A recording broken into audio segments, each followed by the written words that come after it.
Bienvenue et shalom à vous, nos fidèles téléspectateurs. Il y a bien de Dieu TV. Oh, mais ça, on a biso, bah fidèles, biso, beaucoup vraiment ébélé pour s'abonner massivement. Ticket Tenzambe, évangéliste Ernest Mungu, à Pambola, mais continuez toujours à s'abonner, pour panza, pour publier, pour partager, pour que Batouba tombe dans la carte de Dieu TV, 100% Jésus pour dans lobby qu'on a biso. À travers l'instrument de Dieu que nous avons l'évangéliste Ernest Mungu. Oui, sur ce plateau, nous avons une surprise, c'est-à-dire nous avons Maman Esther Mungu, la prophétesse. C'est avec elle que nous avons partagé le monde à l'élo na sous-onction kakaya évangéliste Ernest Mungu. Donc, nous avons un plateau na biso, payé na tout na yepe, à côté Sabine, poste et à Kupambola Bino. Bonsoir, maman. Bonsoir Madia, et bonsoir Balandinho, so bazola nabiso na émission Béni de Dieu TV 100% Jésus-Christ. Partout si nous so bazali Nzambe apambola bango. Amen maman, amen. Maman tozu ba pamboli na yo. Maman moi dit que depuis un certain temps nombre la so abonné mati, na ina so même impression na yo. Oui, na pamboli Nzambe parce que tozo mona ke Nzamba zo sala. Et ce n'est pas nous, c'est l'esprit de Dieu. Parce que bato bazo yoka oyo Nzamba za ko inspirer bango na nzela ya mosali na évangéliste Ernest Mungu nde bato bazo pambwama nde zo sala ke bato balanda ba yoka mateya oyo ezo pesa bango kimia mateya oyo ezo sala ke bazo na son espoir na ba problème oyo ezo tungisa bana na Nzambe partout sikano so bazali yango zo mona ke ba abonné na biso baza ko matakaka nazo pambola Nzambe na ba onyo so baza fidèle vraiment il y a émission na biso Béni de Dieu TV 100% Jésus-Christ Nzambe apambola bino continuer ko panza sango yebisa baninga yebisa bandeko ba s'abonner massivement Nzambe na biso akozanga te ko pambola bino. Amen, amen, amen, amen, biso, c'est-à-dire Nzambe ya évangéliste na Maman Esther Mungu, bah toujours là pour na pambola biso. Maman tozana un mois, c'est-à-dire depuis janvier banda comme mois de prémices, donc qui papa pesa qui programme que tozana mois ya fondation. C'est un programme que zaka chaque année na Béni de Dieu chaque début de l'année, tozaka un mois ya fondation pour la vie chrétienne na biso ezo le kandenge. Oui, mois ya janvier pour na biso ezaka mois moko ya sacrifice.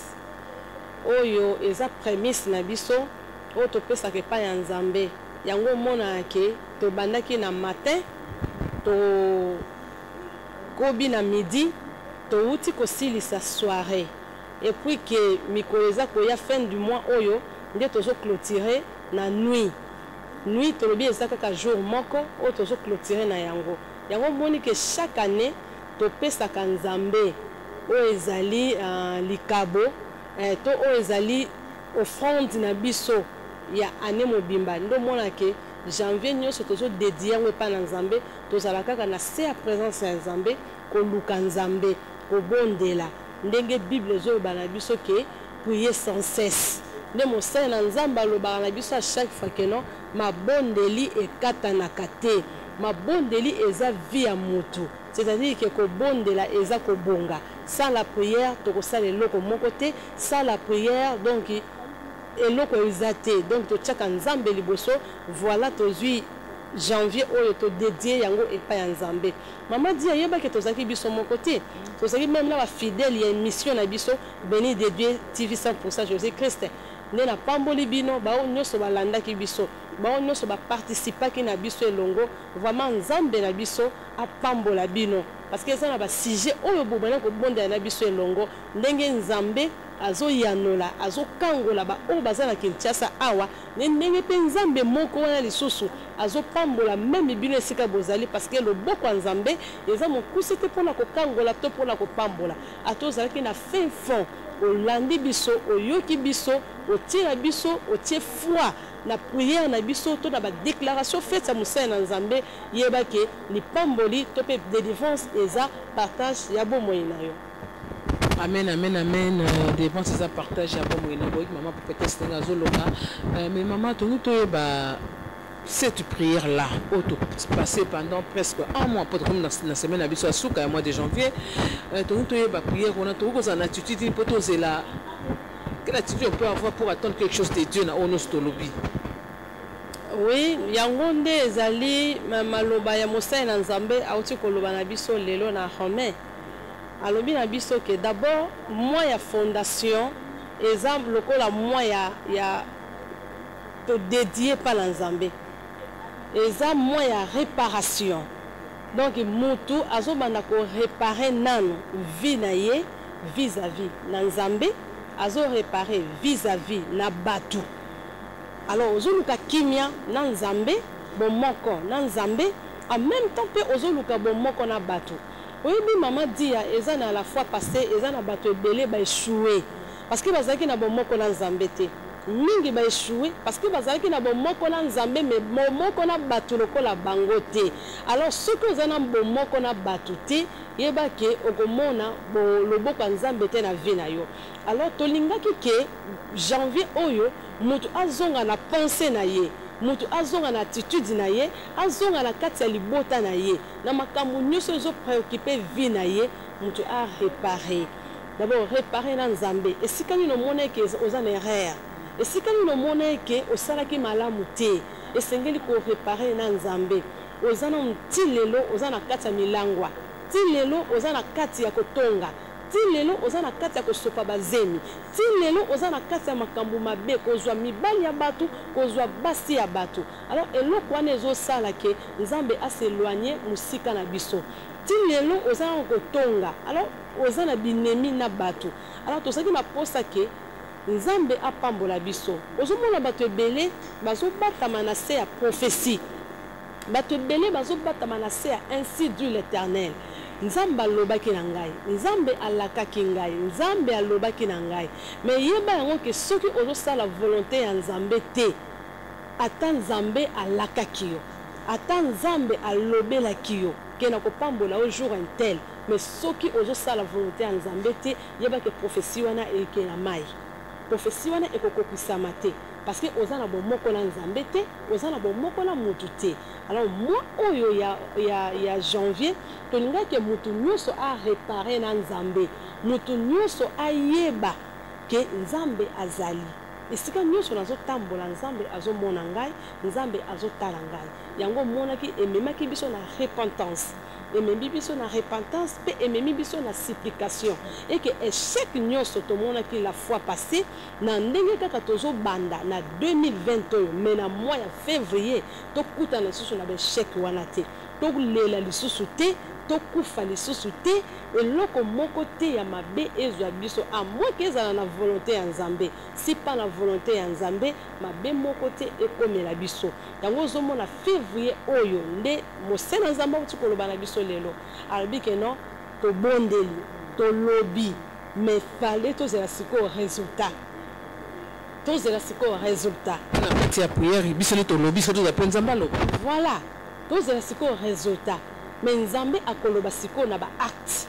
Nzambe akoloba siko na ba preuve. O to yebisi Nzambe alobi na biso ke tozala na foi. Tozala na foi. Kondima ezala na makambo biso to yebisi Nzambe. Na makambo biso to lele pa na Nzambe. Na ba projet biso to za to posa ke ese réaliser. Tozala na foi. Yango talati na talisi biso ba binemi ya foi pe ezali. Binemi ya foi ngo alobi na biso ke ezali, eza doute, eza peur, eza ba mauvaise pensée, eza donc ba makambo ezolonga na biso donc ozoko bandi koloba ke bana na sambelaki, ba pensée négative komi ko yakati na yo et komi ko matakati na yo. Ozota la conjoncture ke ndenge nazomi ma vie na nde makambo ezokomela ngai. Est-ce que le sambo na salaka? Nzamba yukaka, Nzamba ndimaka. Ozomona babilo kona mama dia mais ce qui mutu azali ferme ndenge na Corinthiens 1 Corinthiens chapitre 15 verset 58 ezoloba la biso soyez ferme donc to ningana te to yika mpiko to telema kaka na makambo biso si to yebisaki Nzambe to ningana te travailler de mieux en mieux donc bandaka kosala malamu to pengwa lisusu te po toyebisaki nzambe ke eza moyen ya réparation nzambe asunga biso to pengwa te fondation oyo biso tosali na janvier et que février mars tina décembre ya 2020 ememela biso toujours bolamu yango babi na biso ke tozala ferme na oyo biso toyebisaki nzambe foi na yo eningana te peu importe ezoya na bomoi na yo kopengwa te peu importe bandoto kolota kopengwa te peu importe ya maladi kopengwa te peu importe ya badéception kopengwa te croire na prière ya nzambe mpe croire na déclaration faite ya mosala na nzambe ke makambo ya lobi mpe makambo oyo obimisaki na monoko na yo ekokokisama. Merci maman Ekoko Kisamader. L'homme de Dieu lui-même l'a dit que cette année Nzamba yebisa lobi nyonso oya koloba na monoko na ye ekosalema. Voilà, eza maloba mosala nzambe. Nde nzamba azoba biso na Isaïe ke aza sima maloba mosala na ye mpona kokokisa yango.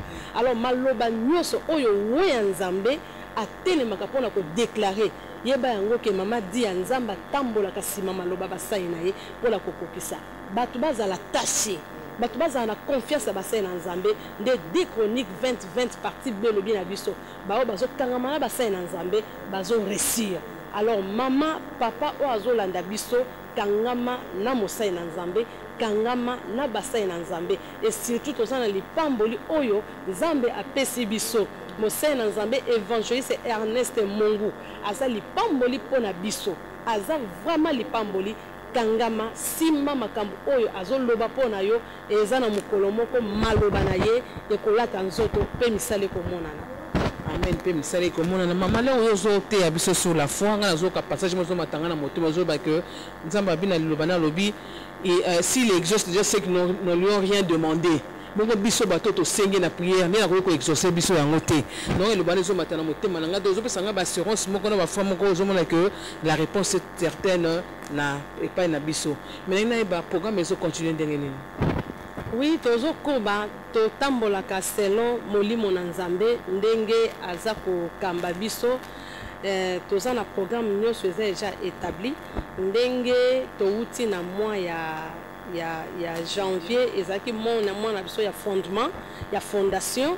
Alors na mois ya février oyo tozo bongisa prière na biso o tokozala nango awa te mais tokena mingi na zamba luzizila oya awa batapoto misusu pe baya awa tokena bango luzizila ba oyo pe azolanda biso déjà tokokende na mois oyo ya février à partir le 18 tozokende déjà na zamba ya luzizila pona kokende lisusu koyebisa nzambe kolukelungi na nzambe parce que cette fois-ci tokitaka église eza ba papa ba mama bana mike mikolo tomataka na train soki train ezotambola soki eza te tozwaka babis awa nde tokendaka ntina zamba eza sacrifice mama eza sacrifice oyo tokendaka koluka nzambe parce que nayebi na zamba wana makambo minene esalema baoyo baya bayebi zamba wana tokenda kindoki elongwa malade elongwa bamakambo ndenge na ndenge elongwa parce que eza sacrifice moko tosalaka ya kotika